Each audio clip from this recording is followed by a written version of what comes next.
Thanks Morning, for Rose. joining us. Thanks for joining us today. Today we are talking, as you know, we are talking about fostering assessment.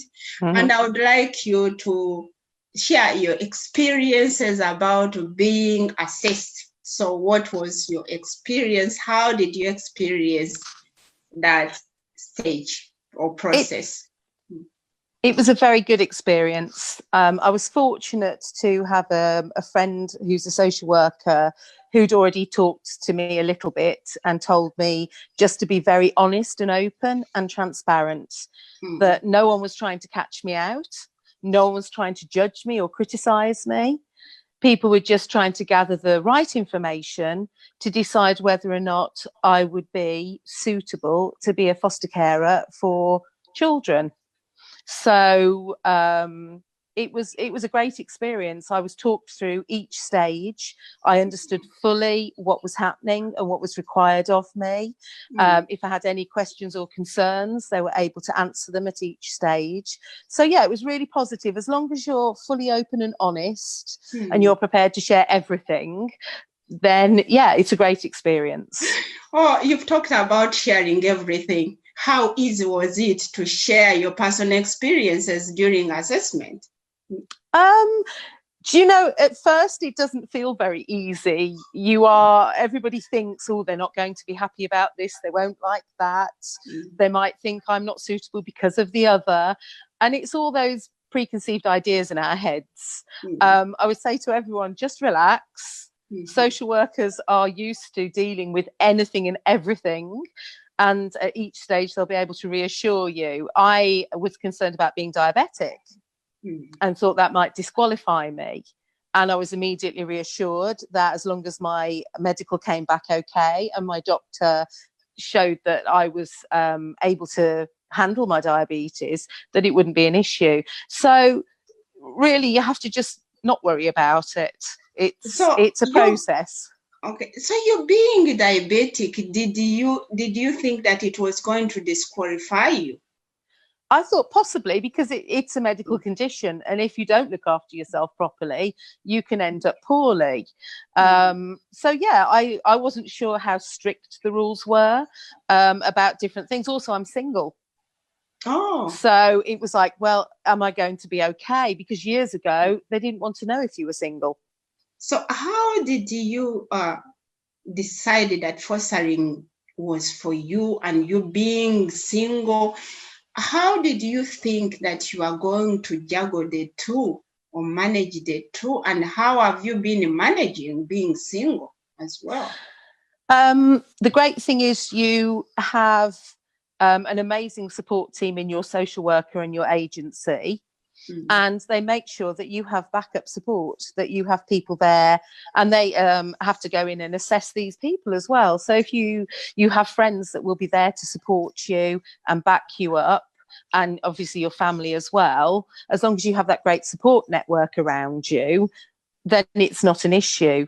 And they look into all that and explain it all to you and help you to work out who would be the best support. So there's no obstacle you can't get over if it's not something that is detrimental to a child. Obviously, a criminal conviction regarding children, don't bother applying. It's not going to work. But I'd wanted to foster since I was 17 at college, when I found out that children were fostered and adopted.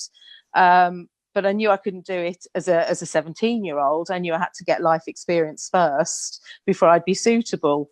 So it's something I've waited to do for a very long time. So I think I was more eager than most to get through the process. So did you maybe along the way had some doubts that maybe fostering was not for me? And if you did, yes, you explained to me. And for someone who might want to know, how easy is it to stop it if you think that fostering is not for you and you've already started the assessment? Is it easy? Was it explained to you? Yes. I mean, the wonderful thing is that once you decide you want to look into it and move forward, you have a person assigned to you, a social worker, who comes to assess you. And they can come into your home and talk to you about the stages, reassure you. They will assess your home, tell you what you might need to do to make the home appropriate for children. Like if you don't own your own home, they'll ask you to speak with your landlord, because if your landlord says no, you're not going any further until you're in a property where the landlord says yes.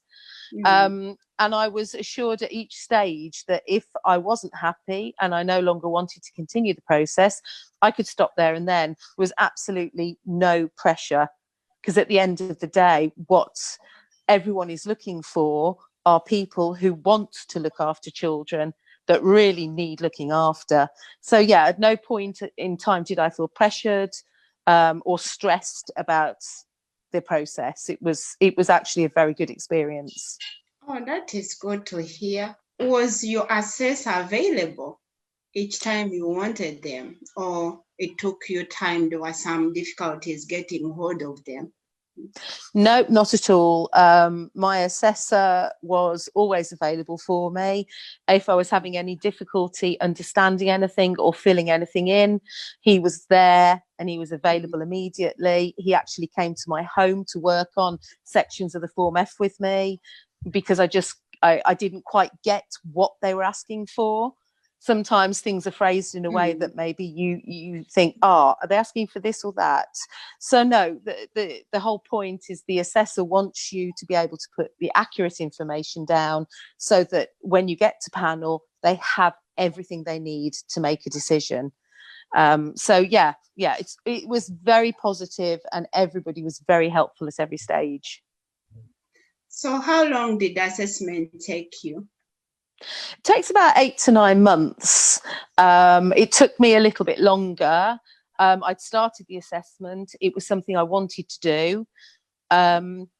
We found out that my grandmother, who I was looking after at the time, had end-stage lung cancer.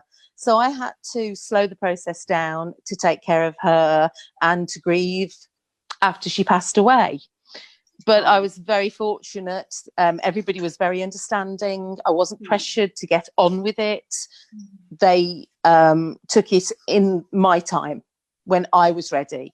At the end of the day, this is about looking after children, and everyone has to be in the right place to do that. So yeah, it was really good. Did you get any support during that time? Because you mentioned sadly that you experienced a loss of a loved one. Did you get any support from the agents assessing you? How did they handle that? Yes, I did, because obviously I was being very open and honest about having to slow down. I was doing the Form F, and my assessor contacted me by phone to check how I was doing, if I needed anything, and to let me know that there was no pressure, that I didn't need to get going on it now or keep doing it then. They just were, when you're ready, you come back to us, we're here for you. So after my grandmother had passed away, I still didn't feel ready to be doing panel, and we were still going through Form F. But because they could see by that stage that the likelihood was I would be approved, I was actually able to come along to training sessions with other foster carers, which was wonderful, because it gave me extra information before I was approved. It gave me the opportunity to talk to approved foster carers and hear about their experiences, and actually gave me a stronger conviction to want to foster and go forward.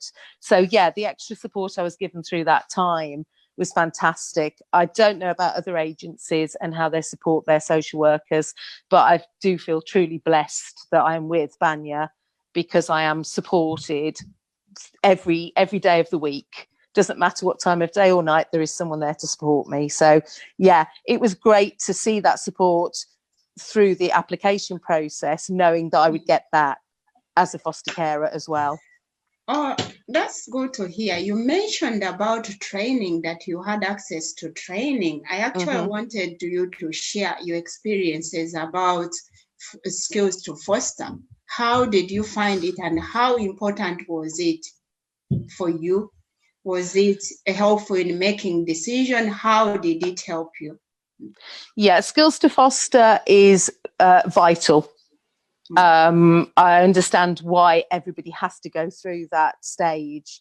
It gives you a great insight into what you will experience, the way you need to think about things. It turns your ideas on their head because you're looking after children that have been traumatized and you're working as part of a team.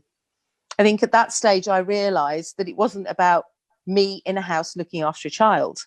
It was about a whole team coming together to help that child and give them a good stability and to move forward. And when you realize that there's a whole team around you, and not just social workers, but doctors and teachers and the police, and that everybody works together as a team, it really it opens things up for you. It's brilliant to understand that and realize that there's a whole support network out there. You don't just end up with the child and get left to it. It is all about teamwork. Oh, that is brilliant. And what would you say to someone who wants to become a foster carer, or maybe who is still debating whether they should become foster carers or not? What is your message? I would say if you've got it on your heart to be there for children, go for it. It doesn't mean that you have to do it. This isn't an interview for a job and you're signing a contract. This is a vocation. This is a passion. And for you to be able at any stage to go, do you know what? No, it's not right for me at the moment. Can I come back to you? Or do you know what? I've realised this isn't for me. Or wow, this is fantastic. Yeah, take me all the way. And even then, when you've become a foster carer and you have some children and you think, actually, no, I can't do this, you're still not going to get pressurised. All you're going to get is support. Because at the end of the day, nobody wants you to be looking after a child if you don't want to. That's not going to help the child. And at the end of the day, this is what it's all about. This is why we do it. It's for the children.